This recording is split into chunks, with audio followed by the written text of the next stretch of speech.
Proceeding के लिए भेजा जाए, वो नेशनल इंडस्ट्रियल ट्रिब्यूनल में हमारा केस चल रहा है, लेकिन 12 साल हो गए,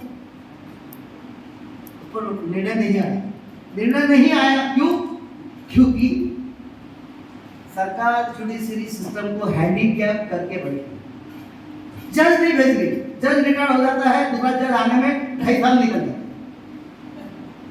तो हमारे पास में सफिशिएंट रीजन है ना कि इस जुडिशरी प्रोसीडिंग के बाहर निकल के हम सुप्रीम कोर्ट के सामने में, गवर्नमेंट ऑफ इंडिया के सामने में, लेबर मिनिस्ट्री के सामने में ये बात तो रख सकते हैं कि why we should wait for the NIT decision when we are not getting decision in last 12 years. How we will get decision in within a short period?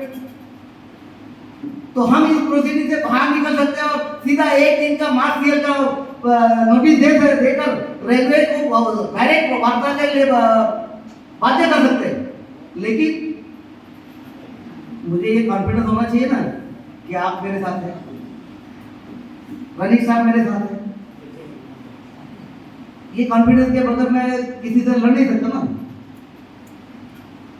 2015 में मेरे साथ जो हुआ, मैं वापस वो सब झूठ चार्जेस लगाए थे, ये प्रूव हुआ। मैं उस समय गवर्नमेंट को मैं इस बात का धन्यवाद दूंगा क्योंकि मैंने prime minister grievance redressal cell में कंप्लेंट किया था और मेरे केस का investigation minister of state railway mister Manoj Sinha ji ने कंडक्ट किया था और मुझे न्याय मिला। जितने भी चार्जशीट थे वो कैंसिल हुए, मतलब प्रूव नहीं हुए, मेंटेन नहीं हुए। पहले तो पनिशमेंट दिया था, लेकिन अपील में वो सब ड्रॉप हुए। मेरे पर ओवरस्पीड का चार्ज लगाया था ईगो के तौर पे, क्योंकि मैंने आरटीए में पूछा था कि ये फलाने डीएलआई का जो है क्वालिफिकेशन क्या है, तो उसने कितना गाड़ी चलाया। हमारे यहाँ पे 8 किलोमीटर चलाने वाला आदमी डीएलआई बना हुआ है और वो इन्वेस्टिगेशन करेगा, तो क्या लोगों पायलट को न्याय मिलेगा? ये सब मैंने जब तथ्य रखे तो लोगों को ईगो ये हो गया, उन्होंने मेरे खिलाफ झूठा रिपोर्ट को बनाया। बोले मैं ओवरस्पीड चलाया 5.5 किलोमीटर गाड़ी, कितना? बोले ये यहाँ पे 80 मीटर ओवरस्पीड हुआ, यहाँ पे 100 मीटर हुआ, यहाँ पे 65 मीटर हुआ, ऐसा टोटल करके बताया। बोले 540 मीटर 5.40 किलोमीटर गाड़ी ओवरस्पीड चलाई। और जो सीएलआई साहब के रजिस्टर में लिखा रहता ना, good work, not good, not लिख दिया, सेटिस्फैक्टरी, नॉट सेटिस्फैक्टरी, सेटिस्फैक्टरी पहले लिख दिया, वो डबल हैंड राइटिंग प्रूव हो गया। अब क्या हो गया? जिस ऑफिसर ने मेरे खिलाफ उसको डॉक्यूमेंट बनाने के लिए बोला, वो तो ट्रांसफर होकर चला गया। अब सीएलआई साहब जो है क्रिमिनल प्रोसीडिंग केस में कोर्ट में पेशी दे गए। मैंने वहाँ पे अर्जी लगा दिया कि गवर्नमेंट सर्वेंट रहते हुए इस व्यक्ति ने झूठे दस्तावेज बनाए, उसको एविडेंस करके मुझे प्रोसिक्यूट किया।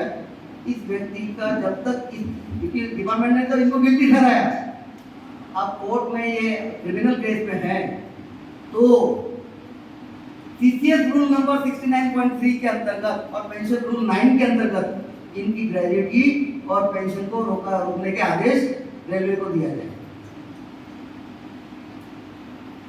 जबकि वो मेरा दोस्त है, मेरा बैचमेट है।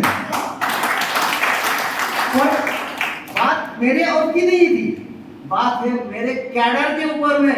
गलत कोई अगर ये करेगा उससे मैं हाथ पाँव हैंडीकैप और ये प्रूव करूंगा कि रेलवे में ऐसे गलत केसेस बनते हैं जिसके कारण रनिंग स्टाफ प्रताड़ित होता है और अपनी नौकरियां खो रहा है। स्पैड के केसेस जो हो रहे हैं, मैं रेलवे बोर्ड में गया, वीडियो लेके गया, बॉस एनएचएल बीएमबीएस इंजन से 1 kg प्रेशर ड्रॉप कर रहे हैं। ब्रेक सिलेंडर में गेज लगाया है, उस पे प्रेशर आ रहा है 0.5 kg। इंजन से 1 kg प्रेशर ड्रॉप करने के बाद ब्रेक सिलेंडर में कितना प्रेशर आना चाहिए?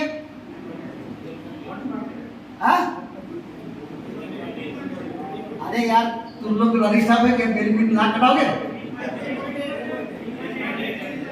2.5 गुना, यानी कि 1 kg पर 2.5 kg। कैसे जाता ये, कैसे जाता, कहां से जाता, हाँ? अरे वो कहां से जाएगा, कहां का प्रेशर हाई गिरी जाएगा? तुमने तो एक ही इंगित से ड्राफ्ट किया, हाँ? Auxiliary reserve, correct. Distributor wall का डायफ्राम इस टाइप से बना है कि उससे ऑक्सिलरी रिजर्व का प्रेशर 2.5 गुना जाता है ब्रेक सिलेंडर, लेकिन जा रहा है 0.5 kg। तो क्या डिस्ट्रीब्यूटर वॉल एथेटिक है या क्या ऑक्सिलरी रिजर्व में प्रेशर है?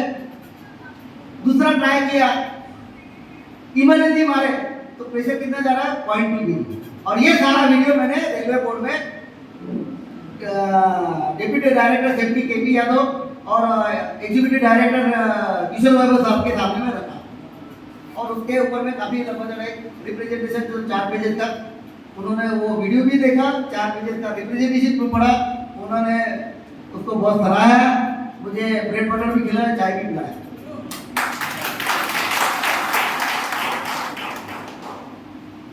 मैंने बोला साहब स्टैंड मामले में कभी भी चाहे कोई भी एक्सीडेंट हो, चाहे कुछ भी हो जाए, स्पॉट इन्वेस्टिगेशन पे कभी भी इतना डीपली इन्वेस्टिगेशन ब्रेक पावर के मामले में नहीं करने दिया जाता, और इसलिए लोगों पायलट के ऊपर में सारा ब्लेम ठोक दिया।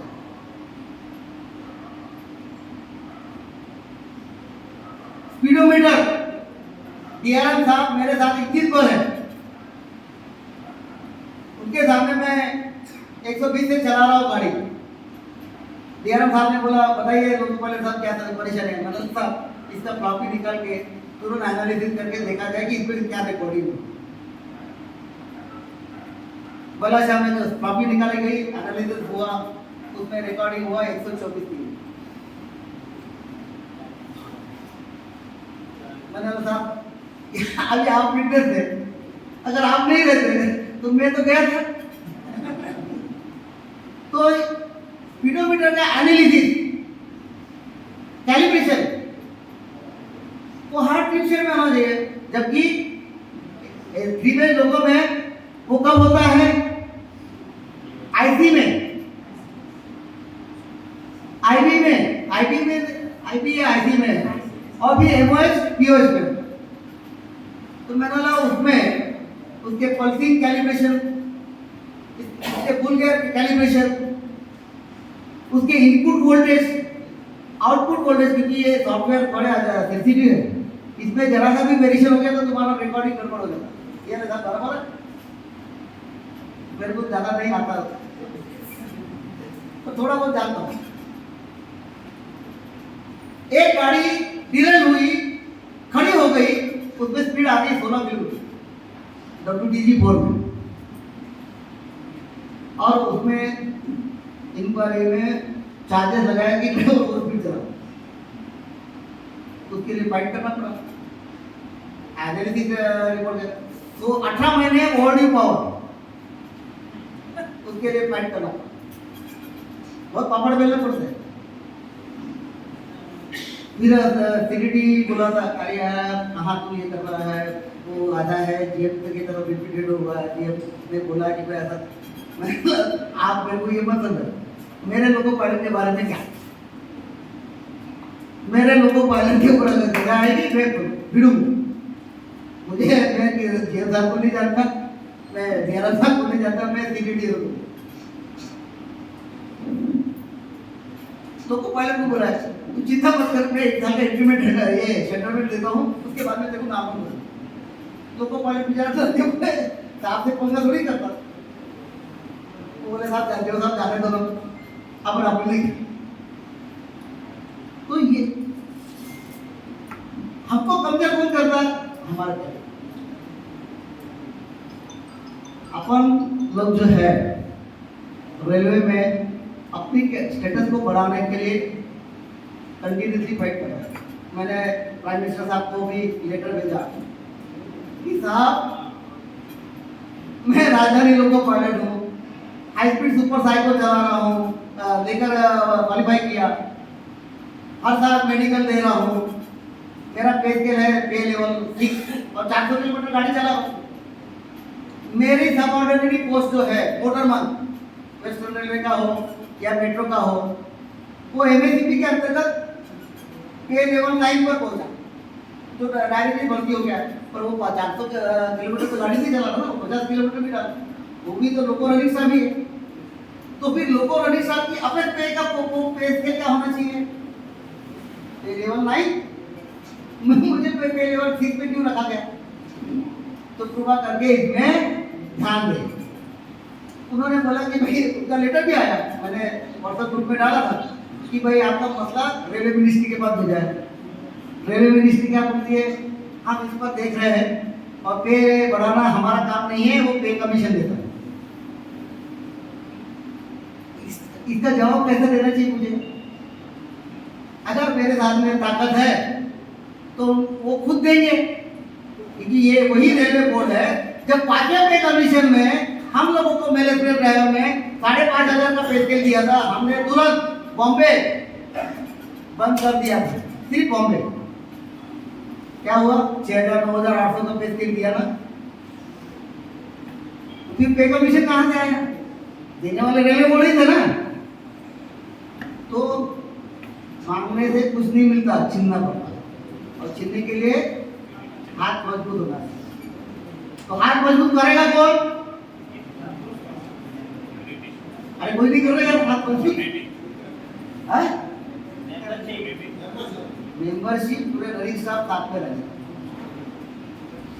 अभी रूम की कैपेसिटी अच्छी है, सब लोग बैठे हैं सुन रहे हैं, तो मेरे को भी बहुत ग्रुप आ रहा है। वैसा ग्रुप वहाँ पे भी आता है मंडे के वक्त, लेकिन जब मैं देखता हूँ कि भाई मेरी मेंबरशिप 52% है, 53,000 लोगों की मेंबरशिप है मेरे पास में। अगर मेरे पास में 78,000 लोगों की मेंबरशिप है तो मैं तो रेलवे को बोल सकता ना कि 100% है। फिर 100% वाले से कोई पंगा करेगा क्या? मैंने तो रेलवे बोर्ड में रिकॉग्नाइजेशन का एप्लीकेशन भी दिया, उस पर काफी चर्चा भी हुई राकेश सिन्हा साहब से, इंडस्ट्रियल रिलेशन। उनके साथ उनको सीधा सीधा बोला कि मैंने रिकॉग्नाइजेशन मांगा with reference to some rule, आप मुझे डिनाई कर रहे हैं तो रूल कोड करके दो। नहीं यार ऐसा कैसे, हमारी पॉलिसी, मतलब पॉलिसी इज नॉट रूल। आप मुझे बताओ कि मुझे रिकॉग्नाइजेशन क्यों नहीं मिल सकता? आपके पास बोले नहीं हमारे पास 2 फेडरेशन है, मतलब बाकी जो आपके पास में 14 एसोसिएशन है जिनको आपने रिकॉग्नाइजेशन दिया। Group A officers association, group B officers association, promoting officers association, stenographer association, railway board group D staff association, OBC association, SC ST association. तो बोले नहीं कुछ सीसीएस रूल के अंतर्गत है, कुछ फलाने रूल के अंतर्गत है कुछ। तो मैंने बोला मैं भी आपको याद दिला रहा हूँ कि Indian railway establishment board manual chapter number 25 rule number 2510 2512 इसके अंतर्गत डिस्टिंक्ट क्लास कैटेगरी का जो अनकंपेरेबल कैटेगरी है उस कैटेगरी के एसोसिएशन को भी मान्यता देने का नियम उस नियम में है।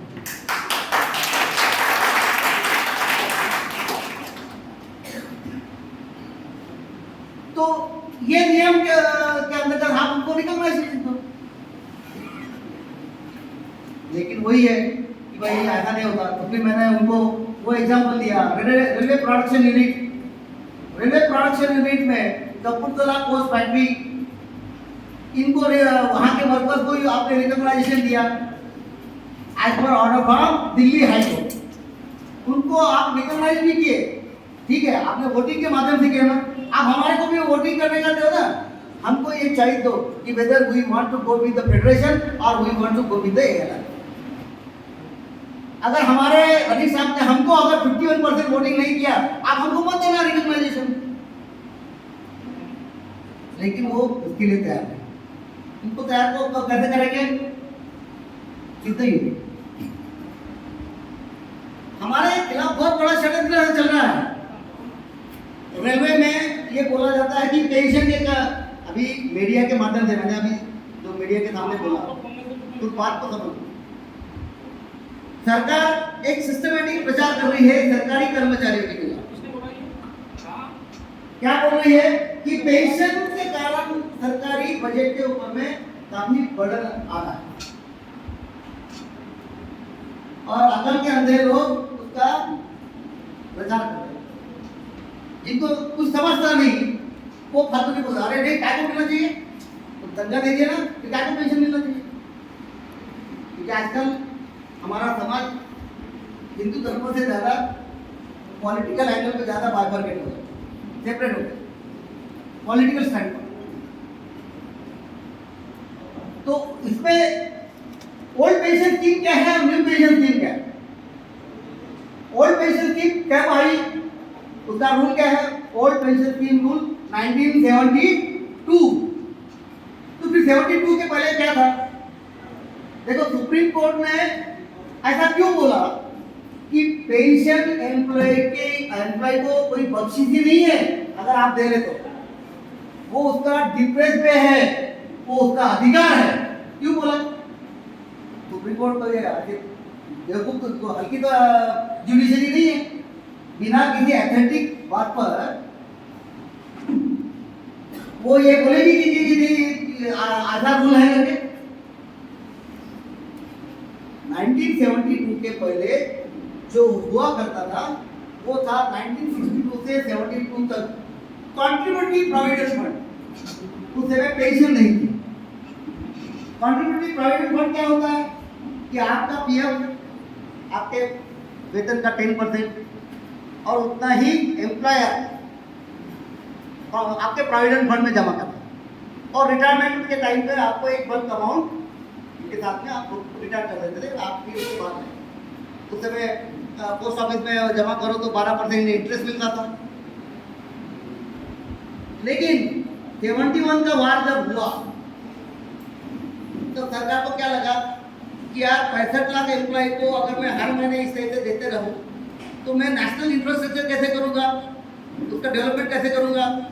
तो उन्होंने बोला कि नहीं, हम आपके प्रोविडेंट फंड में पैसा नहीं डालेंगे, हम नेशनल प्रोजेक्ट पे पैसा लगाएंगे और उससे जो आमदनी होगी उससे आपको पेंशन देंगे। पेंशन रूल पहले का पढ़ लो।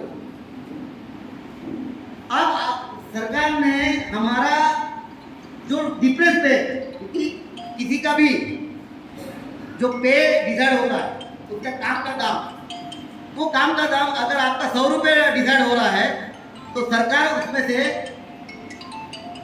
आपको देती है 91 रुपीज और 9 रुपये अपने पास में रखती है और वो रखकर आपके प्रोविडेंट फंड में डालती है और आपके 91 रुपीज का 10% वो भी आपसे काटना लेती थी।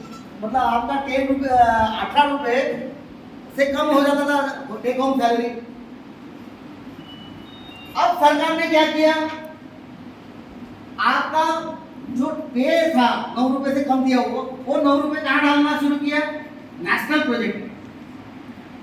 नेशनल प्रोजेक्ट पे डाला, उससे सरकार की आमदनी बढ़ी, एक इंफ्रास्ट्रक्चर खड़ा हो गया, पब्लिक सेक्टर खड़ा हो गया, डैम बन गया, तो उसकी प्रोडक्टिविटी बन गई। और उस प्रोडक्टिविटी में कि आज के डेट में 30 साल के बाद में जो कॉस्ट होती है वो तो बढ़ेगी। तो उसमें अगर आपका उस समय सरकार ने जो डाला था वो 3 लाख रुपए है और आज के डेट में उसकी 3 करोड़ की वैल्यूएशन है हर एक की। जैसे सपोज आप एक बिल्डिंग बना रहे कॉम्प्लेक्स, 10 लोगों ने मिलकर कॉम्प्लेक्स बनाया, सबने डाला 10-10 लाख रुपए, 1 करोड़ रुपए की बिल्डिंग बनी। अब 30 साल के बाद में उसकी वैल्यू 100 करोड़ होगी, तो हर एक की वैल्यू कितनी होगी? 10 करोड़ की। तो 10 करोड़ का इंटरेस्ट जो है वो कितना होगा? अगर आज 8% है तो 8% के हिसाब से उसको कितना पैसा मिलेगा? वो 12 से डिवाइड कर लो तो वो होगी पेंशन। आप वो बिल्डिंग में जो भाड़े करे हुए है उसका भाड़ा आ रहा है, वो भी उसमें भी आप हिस्सेदार है, वो आपको डीए के रूप में दे रहे। सरल भाषा में समझा लो। तो ये आपको पेंशन और डीए जो दे रहे हैं ये तो आपका इन्वेस्टमेंट का पैसा है। उसका बजट में कहाँ असर हो? आपने रेलवे बजट देखा क्या? रेलवे बजट में जो रेलवे की आय है उसमें से कितना पैसा कहाँ खर्चा होता है? रेलवे के बजट में पेंशन फंड है, डेप्रिसिएशन रिजर्व फंड है, डेफर्ड डिविडेंड है, जनरल रेवेन्यू डिविडेंड है, ये सब, और वो तुम्हारा ऑपरेटिंग एक्सपेंडिचर है। तो ये सारा ये है उसके पोर्शन पे एंड अलाउंसेस का हमारे, तो ये सारा उस पे इंक्लूड है। तो पेंशन फंड, पेंशन में भी खर्चा कर रहे हैं, तो रेलवे पेंशन फंड में क्यों खर्चा करे? क्योंकि रेलवे हमारा एम्प्लॉयर है, उसने हमारा जो उनका जो कंट्रीब्यूशन जो हमारे पीएफ में होता था वो रेलवे इंफ्रास्ट्रक्चर में डाला है। तो उसका पहले बताओ तो सही, हमारा इन्वेस्टमेंट कितना हुआ, आज में उसकी वैल्यू कितनी है। तो जब आप हमारा पैसा यूज कर रहे हैं, और क्योंकि ये स्कीम लाते समय फंड मैनेजर कौन था? खुद गवर्नमेंट। 1972 में फंड मैनेजर गवर्नमेंट थी, तो गवर्नमेंट किसी का पैसा हजम नहीं करती। हालांकि अभी ये नैतिकता शायद नहीं रहेगी, तो गवर्नमेंट आपका पैसा बराबर लौटाती। अभी एनपीएस में क्या हो गया? एनपीएस में फंड मैनेजर बहाल था, और उसके लिए कुछ बंधनकारक रूल नहीं है कि भाई आपको इतना पेंशन, ये जो पुराना पेंशन रूल है इसी नियम के अंतर्गत इनको पेंशन देना चाहिए, नहीं पेंशन चाहिए, ऐसा वो एग्री नहीं कर रहा। आपको ये बता दूं कि गवर्नमेंट ने हमारे प्रोविडेंट फंड में उनका शेयर डालना छोड़ दिया और इंफ्रास्ट्रक्चर नेशनल प्रोजेक्ट लगा दिया। हमारा भी जो प्रोविडेंट फंड जमा हो रहा है उसमें से भी गवर्नमेंट 53% गवर्नमेंट सिक्योरिटीज में डालती है, और गवर्नमेंट सिक्योरिटीज में डालती है, उससे जो प्रोडक्टिविटी होती है उस डिविडेंड के रूप में, वो डिविडेंड हमको इंटरेस्ट के तौर पे दिया। अभी लेटेस्ट न्यूज है 8.1, पिछली बार 7.1 कर दिया, पर पहले 12% इंटरेस्ट मिलता था पीएफ के ऊपर, पर उस पर अटैक पहली बार हुआ जब अटल जी की सरकार आई, तो उस समय उन्होंने 9.75 किया था वित्त मंत्री थे यशवंत सिन्हा, और अभी तो कुछ ही मत पूछना भी नहीं। ओपीएस हमारा अधिकार है और हमारा डिफरेंस पे है, इसलिए हमारी लड़ाई ओपीएस के लिए जायज है और वो हम लेके रहे।